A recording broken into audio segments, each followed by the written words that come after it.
ایک لفظ کا اللہ رب العالمین کے ہاں جواب دینا ہوگا. ہر لفظ ہمارا لکھا جا رہا ہے. ما یلفظ من قول الا لدیہ رقیب عتید. اس زبان سے جو جملہ نکل رہا ہے اللہ کے 2 فرشتے لکھ رہے ہیں. لکھا جا رہا ہے, ہمارا ہر جملہ لکھا جا رہا ہے, ہماری ہر بات لکھی جا رہی ہے, اور ہماری ہر بات ہر جملے کے مطابق اللہ رب العالمین سوال کرے گا. اللہ کے نبی صلی اللہ علیہ وسلم کی ایک حدیث ہے, آپ نے فرمایا, بہت سارے لوگوں کے لیے درس عبرت ہے, آپ غور کیجئے, اپنے حالات کا, اپنی زندگی کا, اپنے گفتار و کردار کا جائزہ لیجئے. نبی کریم صلی اللہ علیہ وسلم نے فرمایا, ایک آدمی اپنی زبان سے ایک جملہ استعمال کرتا ہے, نکالتا ہے, اس کی وہ پرواہ نہیں کرتا, اسے یہ نہیں لگتا کہ میں کیا بول رہا ہوں. اس ایک جملے کی وجہ سے وہ جہنم میں داخل ہو جاتا ہے. ایک جملے کی وجہ سے. آپ غور کیجئے, ایک شخص ایک جملہ اپنی زبان سے نکالتا ہے, اس ایک جملے کی وجہ سے اللہ رب العالمین اس کو جہنم رسید کرے گا. اس کو بڑا معمولی سمجھا. مثال کے طور پر ہم گفتگو کر رہے ہیں اور بات چیت کرتے ہوئے ہم نے کہا, کسی بھی گاؤں کے تعلق سے کہا, اس گاؤں کے لوگ سب چور ہیں. ایک جملہ نکالا, ایسے یوں ہی نکال دیا, اس گاؤں کے لوگ بدکار ہیں.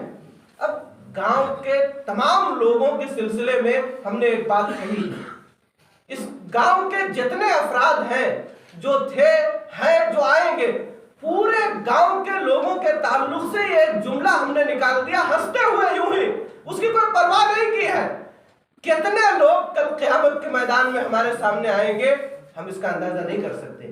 کوئی ہماری نماز لے جائے گا, کوئی ہمارا روزہ لے جائے گا, کوئی ہماری زکات لے جائے گا, کوئی ہمارے صدقہ و خیرات کو لے جائے گا, کوئی کچھ لے جائے گا. ایک معمولی جملہ ہم نے اپنی زبان سے ادا کیا, پرواہ نہیں کی, یوں ہی نکال دیا, اور اس ایک جملے کا ریئیکشن کیا ہوا ہے کہ پورے گاؤں کے افراد ہمارے خلاف ہے کل قیامت کے میدان میں. اللہ اس نے ہم کو چور کہا تھا, اللہ اس نے ہم کو بدکار کہا تھا. سارے لوگ قطار میں آ رہے ہیں اور ہماری نیکیاں لے جا رہے ہیں, ان کا گناہ ہم پر لاد دیا جا رہا ہے.